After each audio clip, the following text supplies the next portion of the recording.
So the nucleus actually the main cell organelle is, and this is the controller, it's the director, whatever you can term it. तो इसको जो भी भाषा में बोला जाए, ये कंट्रोलर है, ये डायरेक्टर है, और ये सारे सेल ऑर्गेनेल को कंट्रोल करता है, सेल डिवीजन को कंट्रोल करता है, सब कुछ जो भी बोलिए ये सच है। देखो, इसका डिस्कवरी 1831 में होने के बाद इसका फर्स्ट कलरेशन हुआ किसके द्वारा? एसिटोकार्मीन से। ये जो कलर है, this acetocarmine is actually basic dye. Nucleus को कलर करने के लिए आपको पहले कलर करना जरूरी है। क्या जरूरी है? उसका क्रोमाटिन फाइबर को कलर करना। और क्रोमाटिन फाइबर क्या है? और क्रोमाटिन फाइबर है nothing but a DNA actually and histone proteins. So DNA and histone proteins, they are actually the basic proteins, and DNA is acidic in nature. So DNA को colour करने के लिए उसको basic dye चाहिए। तो basic dye उसको first मिल गया हम लोगों को। Colouring agent is the basic dye is acetocarmine. उसके बिना भी कुछ और कार्मीन है, एसिटोर्सिन है, ये सारे डीएनए को कलर करने में हेल्प करता है। तो फ्लेमिंग ने क्या किया? इसका नाम क्रोमाटिन रख दिया, क्रोमाटिन। और फ्लेमिंग ने ही इसका नाम क्रोमाटिन नेट रखा। मतलब ये न्यूक्लियस के अंदर जो फाइबर्स वगैरह होता है उसका नाम क्रोमाटिन नेट रख दिया। किसने? ये फ्लेमिंग ने। Now the main genetic material किसने खोज निकाला? फ्लेमिंग ने। इसने बोला कि न्यूक्लियस के अंदर मेन जेनेटिक मटेरियल होता है। अब यहाँ हम जो भी डिस्कस करने जा रहे हैं ये सारी एनसीईआरटी का कोर एनसीईआरटी है। इसके अलावा क्वेश्चन यहाँ से नहीं आएगा, नीट में भी और एनसीईआरटी बोर्ड में भी। देखते जाइए क्या हो रहा है। देखिए, controller and director of the cell. Acetabularia में फर्स्ट ये एक्सपेरिमेंट किया गया कि इसका मेटाबॉलिज्म है, और मेटाबॉलिज्म में ये इंपॉर्टेंट रोल प्ले करता है। और एसिटाबुलेरिया एक है a single cell largest alga. So single cell largest alga acetabularia, and इसका जो न्यूक्लियस है वो बड़ा सा था, इसीलिए एसिटाबुलेरिया को चुना गया। और acetabularia is performed as a cellular function, that is the metabolism, all is done by the nucleus. So nucleus का जो metabolism है वो इस सिंगल एल्गा से तैयार होके, मतलब इसको पता चला, first experimentally proved.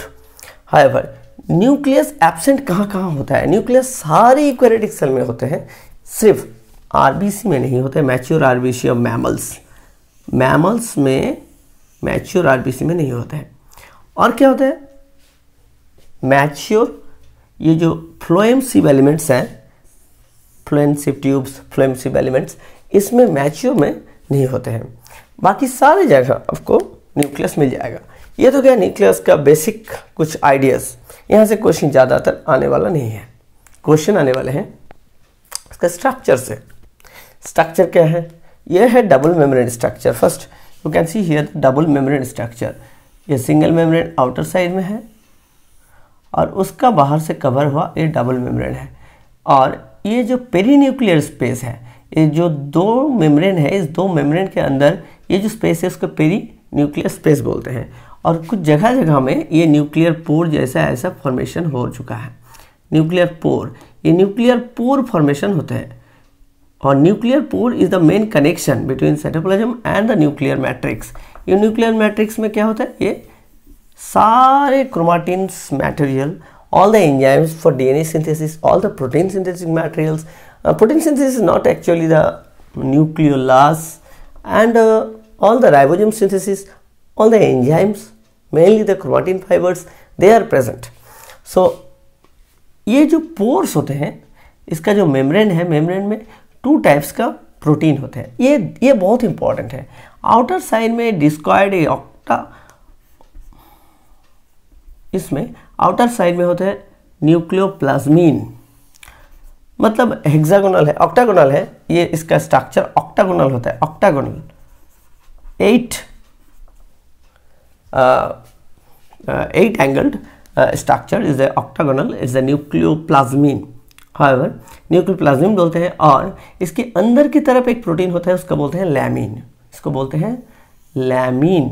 So lamin and nuclear lamin बोलते हैं, और न्यूक्लियोप्लाज्म, ये बहुत ही इंपॉर्टेंट दो टर्म्स हैं जो न्यूक्लियर प्लाज्मा मेम्ब्रेन में, न्यूक्लियर मेम्ब्रेन में इंपॉर्टेंट है। ये डबल मेम्ब्रेन स्ट्रक्चर है, और इसका मैट्रिक्स में अगर जाए तो हम मैट्रिक्स में क्या देखेंगे, मैंने बोल चुका मैट्रिक्स में क्या हो, वो जो क्रोमाटिनेट है वही है मैट्रिक्स में, और इसको कैरियोलिम्फ भी बोलते हैं। क्या बोलते हैं?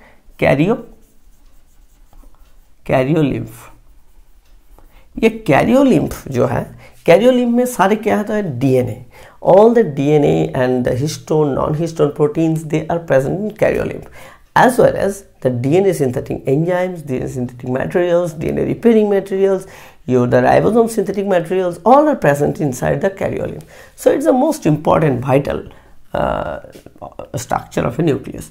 However, the chromatinate क्या होता है? chromatinate कुछ नहीं है, ये जो DNA स्ट्रक्चर है, DNA के साथ जो प्रोटीन, हिस्टोन प्रोटीन है, वो हिस्टोन प्रोटीन मिला के जो क्रोमाटिन फाइबर्स तैयार करते हैं, वो क्या इंटरफेज में वो ओपन होके खुल के रहता है।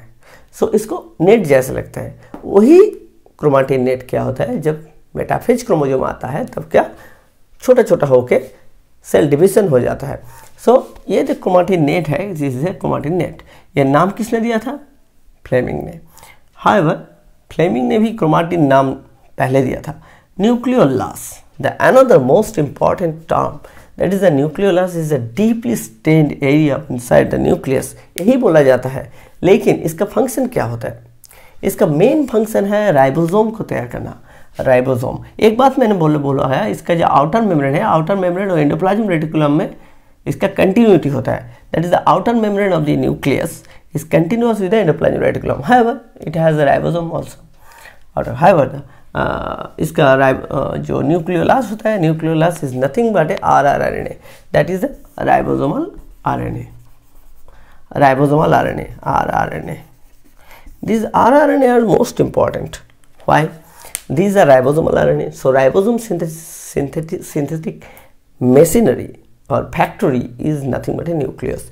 Nucleolus is actually present in secondary constriction region of a chromosome. Here the chromosome, first constriction centromere, and second constriction is this region, this NOR region, nucleolar organizer region.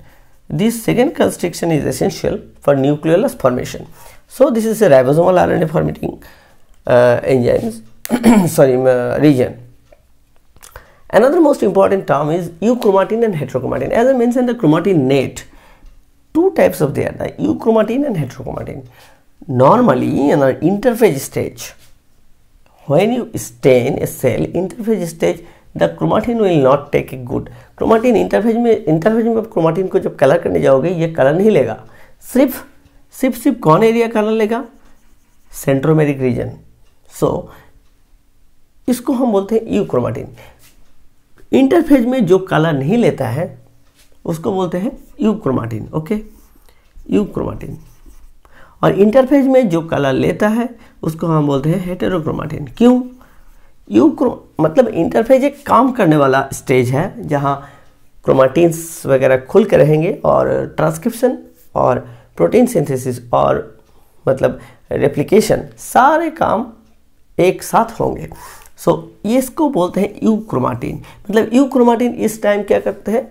इस time coiled condition में नहीं रहता है, इसलिए इसका colour भी नहीं होता है, क्योंकि कलर होने का फर्स्ट क्राइटेरिया उसका कॉइलिंग होना चाहिए।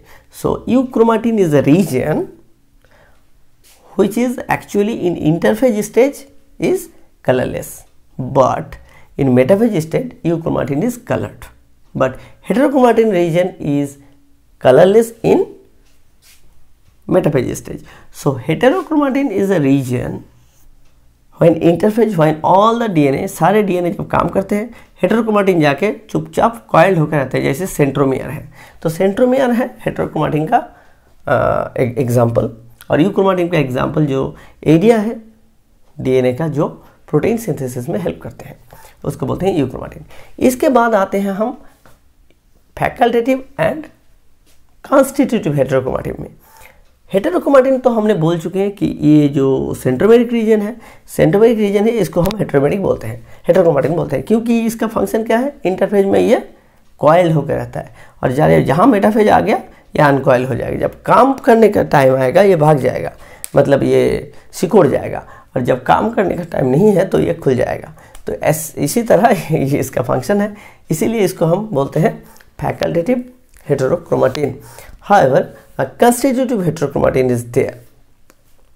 कंस्टिट्यूटिव हेटेरोक्रोमैटिन है, इसका जो सेंट्रोमेरिक रीजन कंस्टिट्यूटिव हेटेरोक्रोमैटिन है। और फैकल्टेटिव हेटेरोक्रोमैटिन कौन सा है? फैकल्टेटिव हेटेरोक्रोमैटिन है हमारा एक्स क्रोमोसोम, मतलब फीमेल में 2x क्रोमोसोम होता है, 2x क्रोमोसोम, उसके अंदर एक एक्स क्रोमोसोम क्या करता है, एक्टिव रहता है, और एक एक्स क्रोमोसोम क्या करता है, मतलब ये सेलुलर टाइप समझ के कभी एक्टिव कभी इनएक्टिव होता है। तो ये फैकल्टेटिव हो गया, मतलब कभी कंस्टिट्यूटिव नहीं है, कभी यूक्रोमैटिन तो कभी हेटेरोक्रोमैटिन, कभी यूक्रोमैटिन तो कभी हेटेरोक्रोमैटिन।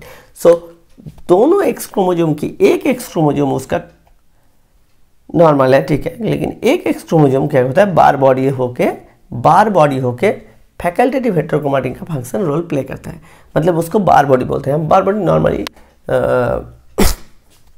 इसका फंक्शन किया इसने in case of cat, first discovered the bar body, that is the 2x chromosome is there in a female body and 1 X chromosome remains in inactive condition in particular stage of cell division. Okay, so इसको बोलते हैं बार body. बार body में क्या होता है, जो inactive x chromosome है वो मतलब डीपली कलर्ड ले लेता है और न्यूक्लियोलस की जैसा दिखता है, इसको बार बॉडी बोलते हैं। So bar body is most important essential part. ये है फैकल्टेटिव हेटेरोक्रोमैटिन, मतलब बार बॉडी कभी एक्टिव होता है कभी इनएक्टिव होता है, मतलब कभी कलर्ड लेगा तो कभी कलर नहीं होगा, तो this is facultative. And constitutive that is the centromeric reason, ये सारे टाइम कलर लेके रहेगा। तो यही था आपका न्यूक्लियस से जुड़े सारे सवाल आपको कंप्लीट करना है, और इसके अंदर जुड़े हुए सारे क्वेश्चन जैसे the nucleoplasm, lamins, heterochromatin, euchromatin, constitutive and facultative euchromatin, heterochromatin and rRNA, ribosomal RNA कहाँ से तैयार होता है, क्या फंक्शन करता है, ये सारे क्वेश्चन आपको पढ़ने हैं। Thank you.